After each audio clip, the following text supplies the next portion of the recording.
प्यारे बच्चों, कैसे हैं आप? आज हम इकाई 3 के महत्वपूर्ण अति लघु उत्तरीय प्रश्न पत्रों को समझेंगे। तो पहला प्रश्न है हमारा, कोई इलेक्ट्रॉन एक समान चुंबकीय क्षेत्र वाले स्थान से गुजरते समय विक्षेपित नहीं होता, तो चुंबकीय क्षेत्र की दिशा। देखिए, जब कोई इलेक्ट्रॉन या कोई आवेशित कण किसी चुंबकीय क्षेत्र से गुजरता है तो विक्षेपित भी होता है और विक्षेपित नहीं होता। अब ये विक्षेपित नहीं हो रहा है तो इसका मतलब क्या है? देखिए, जब कोई आवेशित कण चुंबकीय क्षेत्र में प्रवेश करता है तो उस पर ये वाला बल लगता है, F = QVB sin थीटा। ये आवेशित कण विक्षेपित नहीं हो रहा है, तो नहीं हो रहा है तो इसका मतलब बल क्या है? शून्य है। इसका मतलब क्या है? QVB sin थीटा क्या है? शून्य है। इसका मतलब क्या हो गया? साइन थीटा शून्य हो गया। तो इसका मतलब कोण कौन कौन से आएंगे? थीटा = 0 डिग्री या 180 डिग्री। इसका मतलब या तो कण, ये चुंबकीय क्षेत्र की दिशा है, कण चुंबकीय क्षेत्र की दिशा में जा रहा है या उसके विपरीत जा रहा है। जब भी कोई आवेशित कण चुंबकीय क्षेत्र की दिशा में क्या करता है? प्रवेश करता है, तो उसमें क्या होता है? जो बल होता है वो शून्य होता है, तो तब वो विक्षेपित नहीं होता। दूसरा क्वेश्चन आता है, क्वेश्चन उत्तर दो। बायो सेवर्ट का नियम सदिश रूप में लिखो। Vector dB = μ0/4 I dl cross r/r⁴। बच्चों, ये हमारे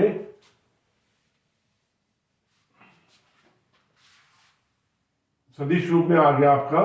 vector dB = μ0/4 I dl cross vector r/r⁴। Biot-Savart ने एक नियम दिया था जो अल्पांशों में चुंबकीय क्षेत्र की गणना करता था। उत्तर नंबर 3।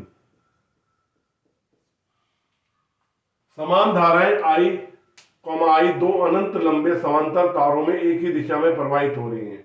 मध्य बिंदु पर चुंबकीय क्षेत्र कितना होगा? देखो, ये अनंत लंबे तार है, समानांतर है, इनके मध्य बिंदु पे चुंबकीय क्षेत्र की गणना करनी है। यहां आई धारा बह रही है, इसमें भी आई धारा बह रही है समान दिशा में। ये पहला तार हो गया, दूसरा तार। अब चुंबकीय क्षेत्र की दिशा क्या होगी?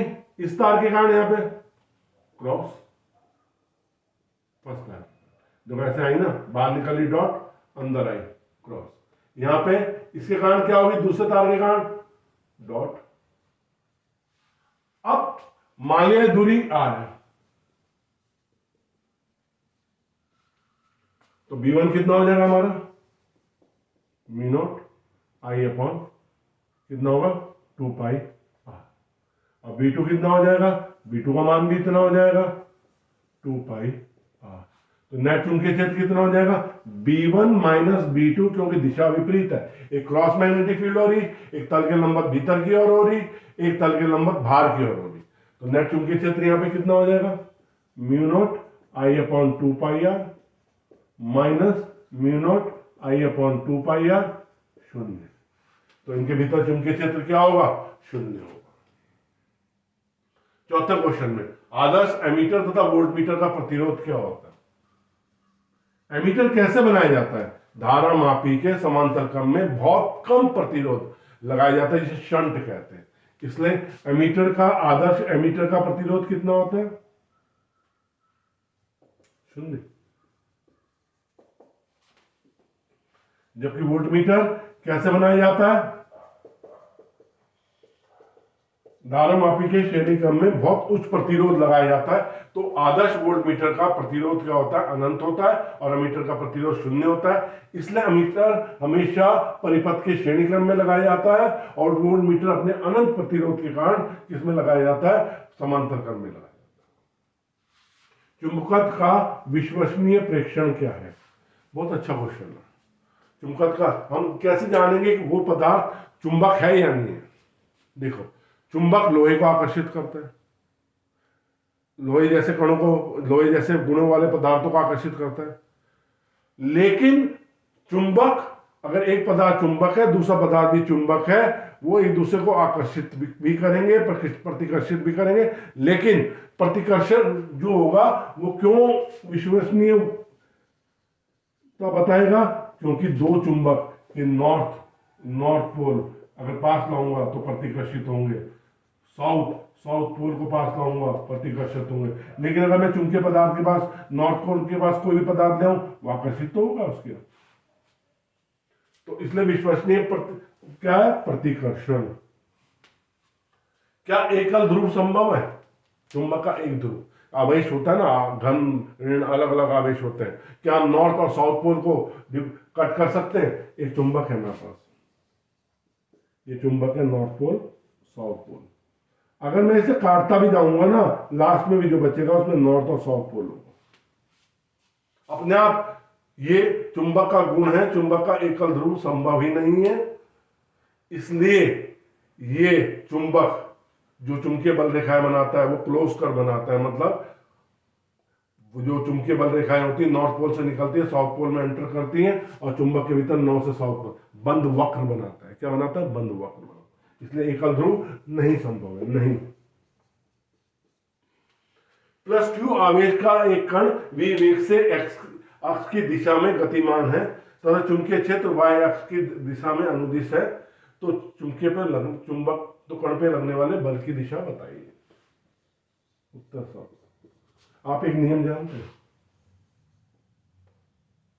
ये v है, ये v है, ये क्या हो जाएगा? f। ठीक है, ये v वेग से गतिमान है, किस दिशा में है? x अक्ष में, प्लस x अक्ष में। ठीक है, तो ये हम एक नियम बता रहे हैं आपको, फ्लेमिंग का लेफ्ट हैंड का नियम। यहाँ पे कण किस दिशा में गतिमान है? x अक्ष में गतिमान है। चुंबकीय क्षेत्र किस दिशा में है? y अक्ष में। ठीक है, और तो बल कैसे लगेगा? इस दिशा। ये तो हमने सिंपल एक नियम बताया आपको, ये चुंबकीय क्षेत्र की दिशा है और इसमें फ्लेमिंग के लेफ्ट हैंड से नियम से बनाएंगे। ये b है, ये v है, ये f है। तो इसी तरह से यहाँ v है, ये b है और चुंबकीय क्षेत्र किस दिशा में होगा? Plus z x. उन चुंबकीय पदार्थों को समझाइए जिनके लिए म्यू आर <1 है, म्यू आर <1 है, म्यू आर <1 है।